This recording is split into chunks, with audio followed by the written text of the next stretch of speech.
So we now talk about the revolutionary nationalists.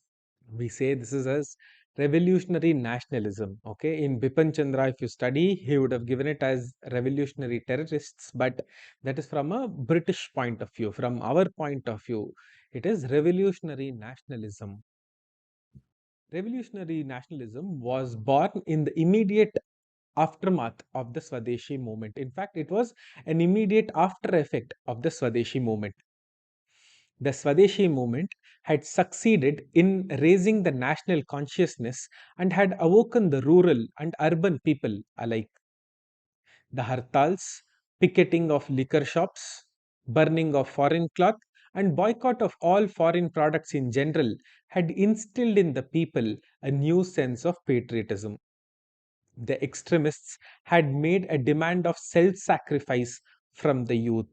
Extremists meaning people like Bal Gangadhar Tilak, right? They had talked of direct action. The extremists, unfortunately, could not implement new forms of political struggle or mass movements, the reasons for which have previously been discussed. In fact, most of the extremist leaders were sent to jail, or they were sent out of the country, or they were sent into recluse. So these were the problems. When the Swadeshi movement petered out through 1908, the young people who were instrumental in organizing all the events that we discussed just now began becoming restless. The tragedy was that the leaders of the movement were all arrested and sent to jail. This meant that the youth had no one to turn to advice for. Compared to the hot young blood, even the extremists were moderates, and the younger generation could have used some direction and moderation, as we will see in the lessons to follow. The impatient young men now took to revolutionary nationalism and individual heroism rather than mass coordinated action. The idea was to instill a fear in the British administration. Revolutionary nationalism is often termed the politics of the bomb. However, in India, it was not as severe as it was in some of the other parts of the world. There were a couple of bombs thrown, sure, but none of them were really aimed at causing too much harm. In April 1906, there was a brutal assault on the Barisal Samiti, which was entirely peaceful in nature. The Yugantar, echoing the spirit of revolutionary nationalism as early as April 1906, wrote this: the 30 crores of people inhabiting India must raise their 60 crore hands to stop this curse of oppression. Force must be stopped by force. Remember, this was in 1906. It wasn't that the revolutionary nationalists did not understand the importance of mass movements. They did understand it, and they had two long term goals. One is organize popular mass uprising.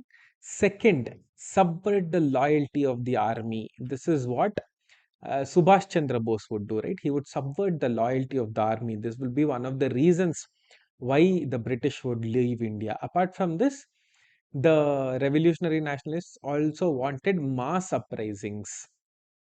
However, the question for them was it possible at this point in time?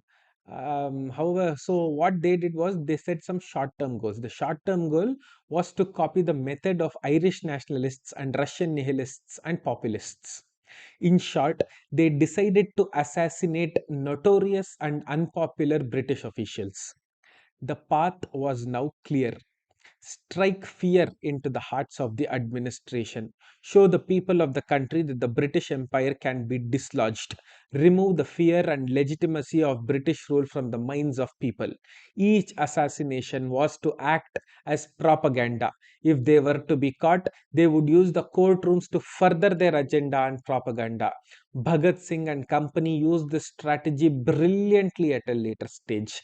The idea of sacrifice appealed to the idealism and rawness of youth. It aroused their latent sense of heroism.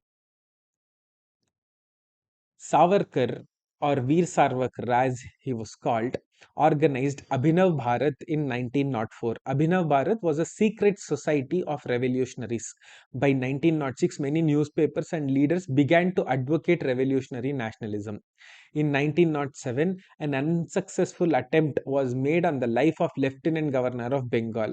In April 1908, Prafulla Chaki and Khudiram Bose threw a bomb at a carriage they believed to be occupied by the unpopular judge of Muzaffarpur, Kingsford.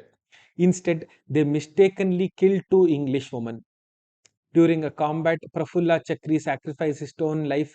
Khudiram Bose was hanged. Although Khudiram was given a trial according to the English, it makes no sense whatsoever to put it that way. For a despot of a government and its institutions, unrecognized and hated by the people, cannot have legitimate actions through illegitimate institutions. Remember this.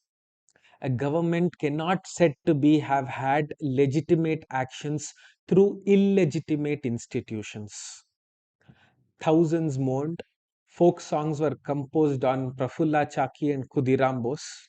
They entered the list of popular nationalist heroes and became legends in their own right.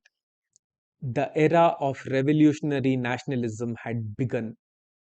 Following the lead of Abhinav Bharat and Veer Savarkar, other revolutionary societies soon sprung up across the country, the most famous one being the Anushilan Samiti led by Aurobindo Ghosh and Jugantar. There were other attempts to exterminate British officials. Hardinge, the then viceroy, was riding an elephant at a state procession when Raj Bihari Bose and Sachin Sanyal threw a bomb to kill the viceroy. Hardinge escaped. A British official by the name of Curzon Wiley, not the viceroy, was exterminated in London by Madan Lal Dhingra. The sacrifices made by the revolutionary nationalists were huge. The British administration cracked down heavily on the revolutionary nationalists. In all, 186 revolutionaries were killed by the British between 1908 and 1918. The revolutionary terrorists kept the flicker of a light alive some way. Some say that they failed, but they ignited the flame of courage, bravery, and sacrifice in the minds of millions of Indians. They would be looked up to in the later years during mass movements as heroes, and inspiration was sought from their heroism. Amidst all the gentlemanliness of the moderates and the more direct speech of the extremists, it was the revolutionary nationalists who actually did something that instilled a fear in the British administration. For anarchy is the enemy of control. And anarchy is exactly what the revolutionary nationalists sought to introduce in the British government. Thank you.